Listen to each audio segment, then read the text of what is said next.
SSS Microloan o SSS Loan Light, sino ang mga qualified dito? Paano i-avail? Paano babayaran at magkano ang pwede mong ma-loan? Alamin! Pero bago ang lahat, syempre huwag mong kalimutang mag-like, comment, and subscribe sa ating YouTube channel para updated ka sa mga latest videos na i-upload natin. Para sa kaalaman ng iba, ang SSS Loan Light ay bagong loan program para sa mga SSS members.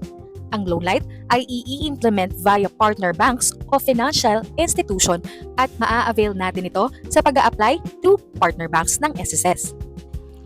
Ibig sabihin ay hindi kailangan ng SSS application para makapag-avail ng Loan Light. Ang SSS ay mag-o-authorize na mga banks na pwedeng mag-implement nitong SSS Loan Light.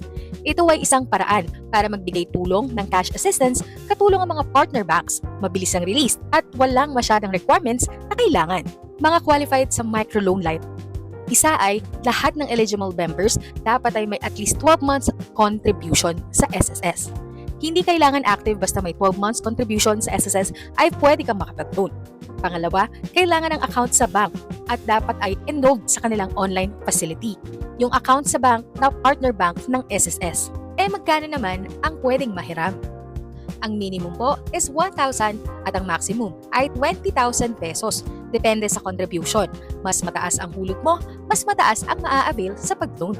At payable sa maliit at pinakamababang term na minimum of 15 days up to the maximum 90 days. Pag nabayaran, ay pwede na ulit mag-renew, pwedeng 4 times in a year. Pag na-report ng bank na paid na, ay pwede na ulit mag-loan.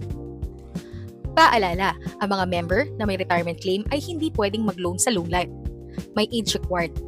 Ang age required ay 18 to 65 years old at wala dapat na final claim. Magkano ang interest ng SSS Loan Light? Mababa lamang compare sa ibang lending quick cash loan. Ang interest ay 8% per annum at additional charge ng bangko na 200 per transaction at 3% per annum na minimal fee. Sa tanong na kung paano naman ito babayaran, dahil dito ay i-a-apply through bank. Ang bank na rin ang magko-collect ng bayad, auto-debit at by default mode of collection. Ang kagandahan sa Loan Light na ito, kahit may existing loan ay maaari pa rin makapag-loan sa Microloan Light. Basta walang past due ang existing loan, ay pwedeng mag-avail. Kung employed ka, hindi mo na kailangan i-certify ng employer ang SSS loan. Walang penalty basta mababayaran within the loan term. Magkakaroon lamang ng penalty pag na-miss ang loan term na ibinigay sa atin upang bayaran ito. Paano naman mag-apply ng Loan Light? Kailangan may account sa partner bank ng SSS at kinakailangang enrolled ang account sa digital bank nila. Ang partner bank ang magpaprocess ng loan at mag-uusap ang SSS at bangko if eligible ang member. Sa mga unemployed, pwede rin makapag-loan dito basta't may at least contribution ka ng 12 months at walang past due.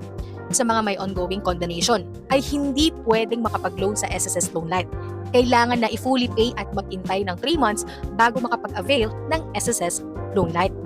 Kung may ongoing salary at calamity, ay pwedeng-pwede pa rin makapag-loan.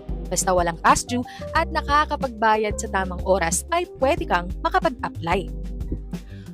Bukod naman sa partner banks ng SSS, ito ay ang Union Bank, RCBC or Rizal Commercial Bank Corporation, at Land Bank of the Philippines.